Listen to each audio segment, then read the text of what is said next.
Welcome, guys.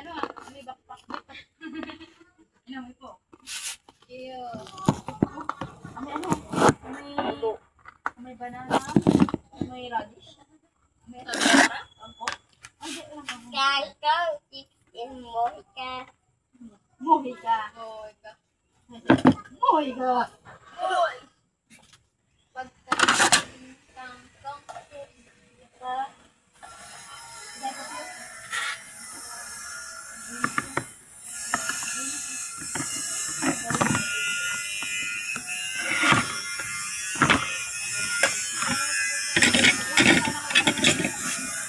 Ay!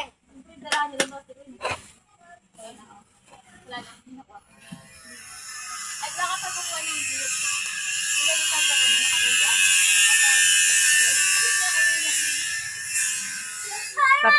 Papakain po ako ng nanay ko ngayong gabi. Ang ulam ng nanay ko, toyo, sinangag. Gabing-gabi na po. Ito yung mga magaganda kong anak, gumagawa ng basahan. Watch my videos every day and night and morning. Panoorin yung aking vlogs.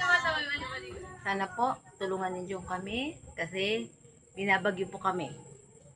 Pero okay lang po, masaya pa rin kami kahit na binabagyo kami. Nagpapakito aking. Hi! Dediretso na po ako sa nanay ko. Papakainin ko nanay ko ngayong gabi. Medyo nakakatakot po kasi gabi niya.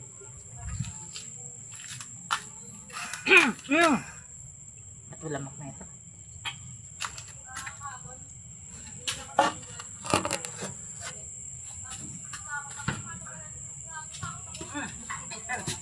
Hindi ko pinapunta dito. Basta baka ayaw nyo eh. Ayun ko. Kung bakit. Hindi, yung mga nagdadasal dyan kanina. Tinatanong nito kanina kung sino yun. Madalaw yun dito lagi. Mga born again yun. Eh, baka kasi ayaw nyo eh. Kaya, sige, babalik yun dito. Papupuntahin ko dito. Di sa tatanong niya, nasa na nanay mo? Sabi ko nandyan. Sabi niya, Ed, nanalangin siya kanina, sinama niya kayo. Sinabi niya yung kwan nyo. Tanong niya, ano, bakit di daw nakakalakad? Sabi ko, yung nanay niya, katandang nito, pero andit ko kumilo. Sakagla ko ng kanin. Ano kaya nangyari dito? Yun, hindi ko alam. Baka. Ako, bahala na si Chubby yun. Bakit ito yung sabi yun? Hindi ako sila gagawin dito. Sabi niya kasi hindi alam ni Charlie. Atak na yung bili na. Ha? Atak na yung bili ko. Kilala niya. Yes. Ang sinasabi niya. Ang sabi sa akin. Gumagawa sila ng kwan. Ano yun? Yung alulod ng daanan. Buti na to yung mga kumot.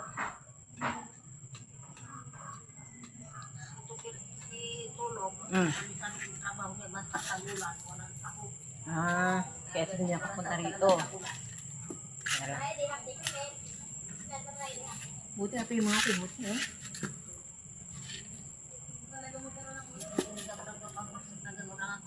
Hindi, gawin nyo na lang. Kunin nyo na lang itong kumot. Pag wala kayong pampers. Kaya lang, gaganin ko. Para bukas malaban ko na lang itong bukas. Ayaw nyo magbumo. Tipad.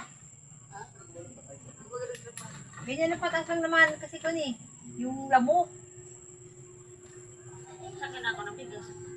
May bigas dyan si Sunny Boy.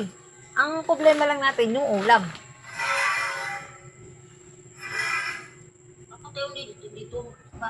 Hindi ko maalam pala na gusto pala ninyo eh. Akala ko si ayaw nyo eh.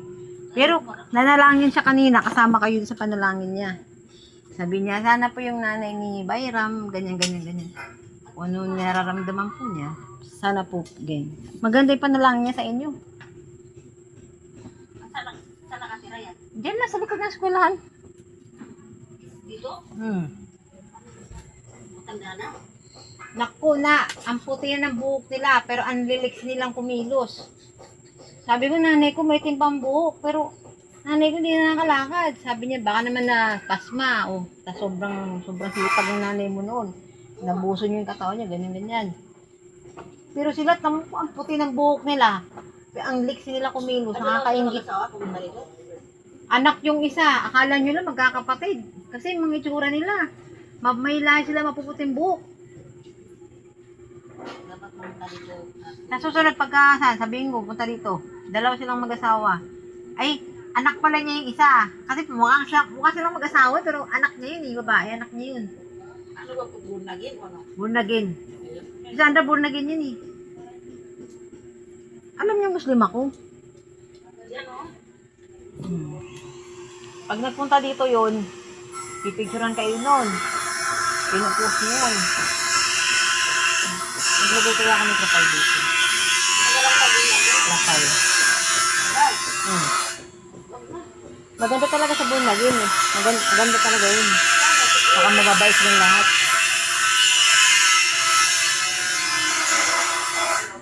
Hindi ko natin ilagay yung damit nila para pag nagbibihis kayo.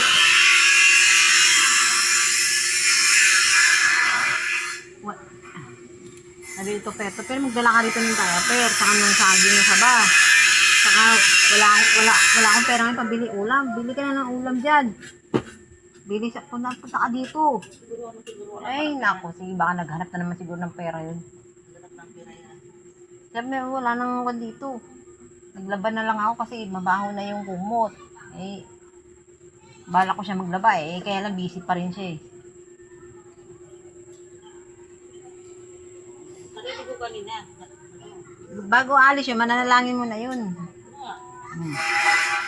Nagulak na bunagin. Walang pinipili yun, kahit Muslim. Pinako nila. Kaibigan nila. Diyan pala sa escort o Oo, dyan, sa high school. Dyan nakatira yung... Hindi sila dyan nakatira, dyan sila nagkuha ng sambahan. Yung apartment, ginawa nilang simbahan. Doon sila lagi. Mga estudyante, mga iba, mga nanay, nakikita ko sa pinupost nila. Malay nyo kayo, matulungan niya kayo ng kwan. Sabi ko, problema ako sa nanay ko. Paano ba itong mga kapatid ko? Minsan, nahirapan din magbigay-bigay. Dala ko, minsan, kung dati may trabaho ako, ngayon tumigil ako kasi nanay ko, wala mag-asikaso eh. Sabi, minsan sa mga pagkawan, ay hindi na po ni nanay ko, hindi makalakad. Saka ang taas ng kanya, may hagdanan, hindi kaya ng nanay ko yan. O sige, panalangin lang natin nanay mo. Magano na lang sila. alam ko yun siya. Alam ko yun. Mataas.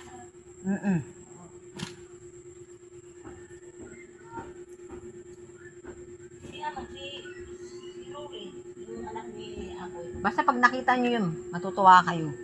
Nahiya lang ako pong dalhin dito, baka ayaw nyo eh. Yung nagsabi ni Sinan, dapat daw nila daw dito. Sabi ko, hindi ko man alam eh. Binigyan nga ako 50, kaya ako nakabili ng tuyo eh. Ano trabaho nila? Hindi ko alam. Alam mo na may mga ganyan tao. May mga diskartean sila eh. Kaya masaya daw sila, ganyan-ganyan. Tsaka may mga, maraming born-again na mga yayaman din. Yung mga kapit niya sila sa mga ibang born-again. Sinamo si Rory, yung anak ni Akoy. Ayun. Bisip na siya. Ewan ko, siguro mga anak niya baka nagtapos. Kaya ganun, maganda yung buwan nila. Ang paan sila, magkano upa dyan? 3,000 yata. Alam mo yun? Hmm. Dapat punta sa linggo. Linggo pupunta dito. Narinig ko kanina, wala pupunta dito eh. Hmm.